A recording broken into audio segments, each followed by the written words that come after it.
What's going on, people? Welcome to the opposition preview. I'm joined by Wolfie from Forest Fan TV. The Palace are back, but are we going to bounce back with a win? Let's get all the insights ahead of the game with Wolfie from Forest Fan TV. As always, make sure to check out the channel where I give my perspective as a Palace fan. We have a few debates, which we'll also discuss here regarding Nketiah and a few other players. Make sure to drop a like and subscribe if you're new to the channel, as well as leaving down your thoughts and comments in the comment section down below. Wolfie, you must be frustrated, man. You must be frustrated with the international break because you lot were flying high. Forest have been very good so far this season. Have you been surprised by your start?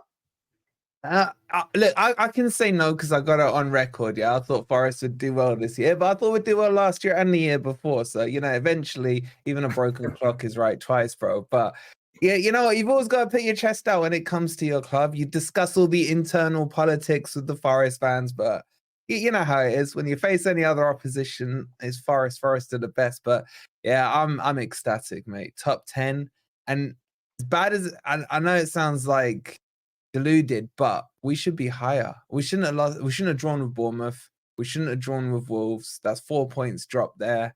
I'd argue we shouldn't have lost to Fulham, but Nuno messed up his tactics for the first time this season. So yeah, I've only got like positive negatives. If I've got any negatives on this season, they're all, even better. So I'm feeling how you were feeling when we spoke at the end of last season when we played, bro. You got to enjoy these feelings, D. As you know, they come and go too easily when you're not one of these Cartel 6 clubs. And we've got to, you got to enjoy the good times, man. Yeah. How comes you predicted a strong start then? What was it about this summer or even going into the season just in general? Maybe you saw something towards the end of last season. For me, bro, it was the preseason. It was the preseason. It's like, I know we've discussed it, but we got our business done early. And for the last 2 preseasons prior to this one, I saw turgid football, a team that wasn't united on the pitch. I'm not talking off the pitch stuff. And you just didn't see a direction. From the first preseason game this year, I saw an identity, I saw a style of play, I saw good combinations of football, and that continued on throughout the preseason. And then, we had the debate in the fan base, as every fan base does. Preseason means nothing. I've seen preseasons where we've won every game and had a terrible season and vice versa. But it was just something about this that made me feel like Nuno's got what he wanted. He joined mid last season, around Christmas time. And now he's been able to stamp what he wants on the squad, on the team, on the backroom staff and everything. And I just felt it was coming. But it's still early days. I don't want to get carried away. I just want to enjoy the moment we're currently in because there's rocky roads ahead for sure, bro. Yeah, 100%. It goes around. I mean, you're going to have some highs and lows in the season. It's just in the lows, you just have to navigate through it quickly and easily because that's when, you could look back and say, oh, only if we picked up another 3 to 6 points or 9 points, we could be, I don't know, 8th or 7th or 9th or 10th. I was just going to quickly ask you for your prediction. Then you went into the season optimistically. You have started the season strongly. Where do you think this Forest side can finish the season? I really hope we can push for Europe. Like, I'd take a Europa conference. Not that I rate the competition, but I just like the idea of the midweek European games, seeing what Nuno would do with that kind of squad. Most Forest fans would say they'd be happy to do a Palace. That 12th position established as a Premier League team. I think it can get boring at that. If you got a relegation fight, you don't want to be in one, but it does keep you on the edge of your seat. If you're fighting for Europe or something, it's exciting. To be in that kind of safe and 12th to 14th, 15th place can be a bit boring for me. I like a bit. I just always am used to drama with Forest. Do you know what I mean? So if we did a Palace, as some people would say, it just would feel not normal for me. Do you know what I mean? There has to be drama with Forest. And at the moment, there isn't. It's a weird feeling, but it's kind of nice. So I think, look, can we push any higher than 8th? I'd be very surprised. I think 8th would be our limit. Maybe sneak 7th. It depends what the rest do. But what you guys did last season should be a blueprint for a lot of clubs. You had that late push. You got into the top 10. If you brought Glasner in a couple of months earlier, as a lot of your fan base was crying out for, you could have gone even higher. So, there is that elitist group of the top 4, which is going to be contested by 4 or 5 teams. But underneath that, look how Man U are performing this season. You know, look at Wolves where they are and things like that. It's very unpredictable at the moment, and it's whoever gets the consistency first will do best. I mean, there were stages in the game that we played not this week, the week before, where when we took the lead against Brighton, we were fourth in the league. It's still too congested, you know. So we just got to get through these next 4 or 5 games, still in that top 10 fight. And then I feel the pack starts to stretch, and then you can start to get a better understanding of where Forest will be. But yeah, eighth will do me, bro. Yeah, I think you've got a solid squad. I said it on your channel as Mm. well. You got fast wingers, you got skillful wingers. You got Chris Wood, who's proven in Premier League experience as well. You signed new defender. I don't know if I pronounced his name right, Milinkovic. Milenkovic, yeah. Yeah, and he's been very good. For me, probably one of the signings so far. Still early on the season, but he's been up there in the Prem. And yeah, you got a very good squad. But you did mention Palace there, and how well they did last season. Of course, this season has been a struggle. We haven't won a game yet, 7 games into the season. But what have you made of Palace so far, Nicolas? Now, is he on your fraud watch? Not yet. Not yet. I'll be honest with you, because he was a manager that was linked to Forest as well when we sacked Cooper. And I wouldn't have said no to him because I'd seen his style of play. I liked it. I liked his philosophies. I feel he comes with an identity. He can change things in game, which we weren't seeing under Cooper, for example. And what I liked about him was he wasn't a manager. If you look at Slot, he's come in and taken over a Liverpool team who were there or thereabouts in the upper echelons of the league. He took over from Roy. It was a broken fan base. It was a broken team. Yeah. And pretty much overnight, he got you clicking, playing a great style of football, winning games, and that bred into more winning games. I honestly feel the end of the season came at the wrong time for you guys. And then you've lost some key players over the summer. I think everyone's underestimating how important Anderson is. I know everyone will talk about Elise, but I think Anderson is quality. Look how he's slotted in at Fulham as well. So I don't think he's on fraud watch yet, but this is a very short leash that managers get. You know, it's hard to recover from losing Anderson, Elise, and those type of players in your squad. I think he'll be all right, but I'm surprised at where you are. I honestly think that free kick that Eze scored, had that counted, you'd be under a different trajectory this season. I know that's a little extreme to say, but up until then, you were destroying Brentford in that game. Yeah. And then that free kick kind of changed the swing and the way of the game. And then ever since then, I feel it's just kind of marked your season that you've had patches where you're good in matches. I think you should have beat Man U. I watched the Man U game, saw the Liverpool game, you had chances. You just haven't strung it out for 90 minutes.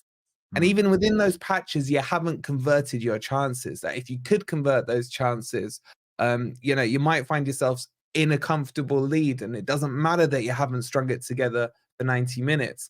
Then teams like Leicester, I watched that game where you went 2 goals down, then had to fight back. I was surprised at that, you know? So it's been quite surprising. I wouldn't panic just yet. I mean, think what you did last season. Yeah. The season is long. You can turn it around late, but I don't think you're in any kind of relegation battle, if I'm being honest with you. Yeah, right now we're not, but we'll see how we perform. I don't know. Let's say next 3 games, how many points we do pick up. The reason why I did ask that question is because you asked the same question to me, so I was curious to see whether you thought you could be potentially on a forward watch. But yeah, I agree. I think it's just been, you know, the players have to look at themselves. The manager, of course, have to look at, and the coaching staff have to look at themselves as well. I think it's a collective responsibility because, as you've mentioned, there have been some chances, some big chances from the likes of Eze. I hate to focus on him, but if you do want to play for a top club, you know, he's missed quite big ones so far this season, which is not a great look. And maybe you look at a manager in terms of, you know, start maybe his in-game management, maybe some of the subs, or starting Kamada could be one because Kamada was his signing. That's his boy, isn't it? That's his boy. Yeah, but then he's kind of learned the hard way that he can't play in the midfield too, especially maybe Walton as well. If he's injured, don't start him. So there are, of course, a few things a manager should be doing, and as well as the players. But for me, I haven't lost hope yet in Glasner. I haven't, because I don't think we've been terrible in our performances. But I just want to quickly move on to players. And whilst we're talking about Palace, get your opinion on one particular player, Eddie Nketiah, who you do not rate one bit. What is it then about Nketiah that you do not like? Is it his chances in front of goal that he can't finish, or is it his overall game? He was linked to the Forest as well. Well, can I start with a massive thank you for buying him? And that put it to bed with us. I was so against him coming. My boy's an Arsenal fan, so I get dragged to a few games there. I have to watch a few when Forest aren't playing and stuff on TV of him. Every time I've seen him, man, he just spends so much time on that bench. People treat him as if he's still this young buck, 19, 20-year-old trying to find his way into the Premier League. He's had more than enough chances. And I've seen so many times, even in recent history where you've had Gabriel Jesus injured and whoever else Arsenal happened to have as a number 9. And Arteta would rather go the false 9. And his goal record is horrific. I think he scored, 18 goals in 7 or 9 seasons in the Premier League. It's terrible. And I just couldn't justify Forest. Well, not that I have a say, but I couldn't, put 30 million down for that kind of player. And he had the cheek to say that he wants over 120k. He's on 120k and he wanted a rise to move to Forest. So I didn't like his attitude. I don't think he's got a track record to back it up. And I just think that there are better strikers out there than him. I would personally have rather gone into the Bundesliga market like you guys did with Lacroix, who I highly rate. And I think there are gems there. We tried to get Marmoush from the Bundesliga. It didn't get over the line. He's banging them in now. I know people look down at the Bundesliga. It's not the Premier League and what have you. But there are plenty of examples of players who've come across and done a great job. And I just think just because you've played in the Premier League doesn't by default make you a quality player or a player that's worth 30 million. Having said all that, I know he'll score on Monday now because this Surely always he happens. can't, though. You do not rate him one bit. You Surely don't understand my track record, man. He won't score. Bro, my track record for calling players crap, who are crap, right? The amount of times they'll bang one in against Forest, probably from 30 yards as well, just to rub the salt in the wound. And if he does that, I still won't change my mind on him. I won't change my mind on him. He's not good enough. He's not good enough. So I'm glad you got him. You did some good other summer signings in Lacroix for me, and definitely in Matt Turner. Matt Turner, yeah. Well, Matt Turner hasn't played a single game for Palace yet. Bro, you better hope Henderson don't get injured. I would not be surprised if Forest said in the contract on the loan to waive the playing against the parent club clause with Matt Turner, bro. I would not be surprised if they allowed him to play against us. How many games has he played for Forest? He played a good, I would say off the top of my head, 10, 15 games, maybe a bit more. He was like first choice under Cooper. So in that first part of the season until December, Cooper was choosing him over the other goalkeepers. Not that we had great goalkeepers at the time, but bro, his mistakes was so horrific that I would have punched him if he was in front of me, and I don't. It was that infuriating, the mistakes he was making. He could make a worldy save, and then 2 seconds later, the howlers he was making was ridiculous, man. And he lost all confidence. And I was shocked. That you got him. I mean, I thought Nketiah was bad, but Matt Turner is one of the worst goalkeepers I have ever witnessed between the sticks, bro. Well, you've also witnessed Wayne Hennessy as well, so I find that crazy to say Matt Turner. Well, you have to, yeah. And I've witnessed Dean Henderson. Dean Henderson was good for us, but then he got injured in January. So we got a bit of history with our goalkeepers and the connections there. We tried to get Johnson off you as well in the summer.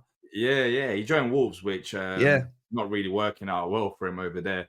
They've been struggling massively, but yeah, Dean Henderson's our number one. He's now settled at Palace, which is good. He had a few injury problems here and there, but it looks like he's finally settled. He actually won Player of the Month for Palace, which shows how our month went in September. The fact that goalkeepers winning Player of the Month, because he has made some big saves. He has made some big saves for us, and the other players haven't really performed. But any other Palace players that you would pick out that that? I know a lot of people go on about your midfielders. I like your right back. South American. I don't think he's Amigo. been that hot. Yeah. And I know he's had an injury. You're telling me he might be out for this game as well. But I felt last season when he came in, I felt he suited Glasner's style in that wing back position. And he was creative and very attacking. I rate him really highly. So he's one I pick out. Eze, I agree with you, hasn't been on form. I just think I like Ismail Sarr as well. I think you got a good signing there. He got linked to Forest about 2 years ago. I'd have definitely taken him. I think he's a winger, isn't he? He's a kind of kick and run pace merchant winger with a bit of trickery. If you use him right, he will do well for you. So I think you got gems there. And obviously everyone's going to talk about Warburton, as I call him, like the bread. But he's, you got Dougie Friedman. We got connections with him. He's got a good eye for these talents to bring him in to you. And wasn't he at one stage linked with going to Man U as well in the reshuffle? Newcastle, was it? Yeah. This summer, yeah. So, he's got a good track record of bringing these type of players in. So I think you've done some good signings. I just still can't see this season you gelling as a team yet. And like you said, you brought in a lot of these late on in the window. They haven't had time. I know we're 7 games in. No one gets time in football anymore. But give it a couple more games. Hopefully not this Monday, but give it a couple more games and hopefully you guys start to click. Because I got no beef with Palace. I like what you're doing. I prefer you to some of the other stinky London clubs. And I hate Brighton as well because I just why do you hate Brighton? Huh? Why do you hate Brighton? I just think they're a plastic, irrelevant club and fan base, bro. If I'm being honest with you, that's gonna make a lot of Palace fans happy. No, I know. Yeah, but I've had this beef with a few of the, with Maz and some of the other guys as well. I've just said to them, "You're irrelevant." Like when they beat, who did they beat last week? Who was it? I forgot. Tottenham. Tottenham. Yeah, I said to Maz, I was like, "Doesn't it annoy you that everyone's talking about how bad Tottenham were rather than talking that Brighton won the game?" And he was like, "Nah." I was like, "Well, you're probably used to it because you're so irrelevant that no one cares about you enough to talk about you." So I just don't feel they've got any history or heritage at all. Do you know what I mean? Palace, I know you haven't won much, if anything, but you go back for me a long way in my childhood, Brighty, Righty, all those type of players. So I got time for Palace, man. And to be honest, get on with all the Palace YouTubers and stuff, and we have a good laugh. And we're in that bubble, do you know what I mean? Where we're not the Cartel 6, but we respect what good football should be. Yeah. I think, I agree with Brighton. For me, I can't really take Brighton seriously, to be fair, because as you said, the best word of describing them is like they just generated, like they have fans who support like majority of fan base that have, I don't know, like an Arsenal season to get and a Brighton season to get. Like it's just because they live there or they have a second home down in Brighton, they'll catch the odd game. It just plastic, even there, bro. It's plastic. Everything about that club. And the whole beef with your lot and their lot. I don't even like that. I don't even like that. Over freaking Mullery and what have you. It baffles me how you guys have got beef. Do you know what I mean? It's like I just feel you almost took pity on them. You could have rivalries with others. To sum up Brighton, they used to be called the Dolphins, their nickname. They changed it to Seagulls to match with the eagle. Like that's how much they're obsessed with us. That's why I just can't take a club like that seriously, because they want so much attention. It's like, just chill out. Like you're gonna get your moment. Like just stop forcing this thing on us. But it's one more thing on it, D. One more thing on it. My main reason, I don't hate them. I just find them irrelevant. But the thing that bugs me the most about them is that everyone talks about the Brighton model, which I think is the dumbest model ever, right? It's worked for them, but they are like the second or third most in debt club in football for a start. No one talks about that. And everyone says, oh, Forest need to try and do a Brighton. I'm sorry, but Forest have history. Forest just needs to do a Forest. They don't need to do some plastic Brighton model where it's going to collapse. Because that Brighton model, I've seen it with Southampton. Southampton would get players through, sell them off to Arsenal, and then they ended up getting relegated. I can't see Brighton being sustainable in the Premier League. They won't keep churning out these players every season. It's too risky a model. But anyway, we're here for Forest and Palace. So. Yeah, back to Forest and Palace. As I've said, I've been impressed by Forest so far this season. But for you, as a Forest fan who's watched every game, of course, who would you pick out in terms of your star player going into this game? Because I feel like there's a few, to be fair. For me, Murillo and Milenkovic, I call them M&M, man. The two centre backs. M&M. Bricks, man. Bricks. It's just they complement each other so well. Murillo's a flamboyant Brazilian. Everyone was talking about him last season. We were able to hold on to him over the summer. There was links from Real, Barca, Man U, Arsenal, you name it, they got linked. We held on to him. Really happy about that. But Milenkovic has come in alongside him. He's like this Terminator, man. He's like the Serbian Terminator. He's just a brick. You almost, you know what I like about him? You don't notice him. He's that defender, and you don't notice him for the right reason. He's never, sliding in late to win a challenge. The positional play is absolutely spot on. He's calm. He's a leader. He's huge. He's really tall, whereas Milenkovic is like 5'10", 5'11". Everything complements each other with those two. And because of those two, that's why we've got one of the lowest goals against, lowest XGs as well in the Premier League. And then you got Ola Aina, the Nigerian right back, who's also played left back for us. And then we brought in Moreno on loan from Villa. That's our back four, and they've been absolutely rock solid. And then we got the pace. So you've got Callum Hudson-Odoi, who, if you let him cut in and he shoots, it goes in, like we saw against Liverpool and many other examples. On the right-hand side, we've got Elanga. I'm not really Elanga's biggest fan. I just don't think his football IQ is quite there. Bit of a pace merchant for me, but doesn't always make the right decision. Sometimes he crosses when he should shoot and vice versa. But we brought in other players like Jota Silva. He came in late in the window. I'm looking forward to seeing him embed in the team. I think he's the natural right position for me. And then obviously Morgan Gibbs-White is in there. But all this that we've done, being in the top 10, we've lost our two starting midfielders in Sangare and Danilo from pretty much the first and second game this season. We're not even playing with a fully, first team strength with injuries and what have you. And then you got Chris Wood up front, who, God bless him, most of the match he doesn't do much, but he always seems to score a goal. And, that's what strikers are paid for. And he's already got 4 this season, and he just seems to find a way to get a goal. And he's not a player I rated or wanted when he first came in. Under Cooper, he was atrocious. But under Nuno's system, Nuno's just brought out this new revived striker, bro, and he's just banging them in. And long may it continue because it's helping us. So, yeah, we're well balanced all around the pitch. Where we are lacking is probably in more goals. If I'm being honest with you, in more goals. We're creating a lot of chances, not converting many of them. So we tend to keep it tight at the back, win a game. I don't think we've won by more than a goal margin this season. I don't think we've lost by more. Well, we haven't. We only lost 1. But we've just been very tight, and that's been the nucleus of it.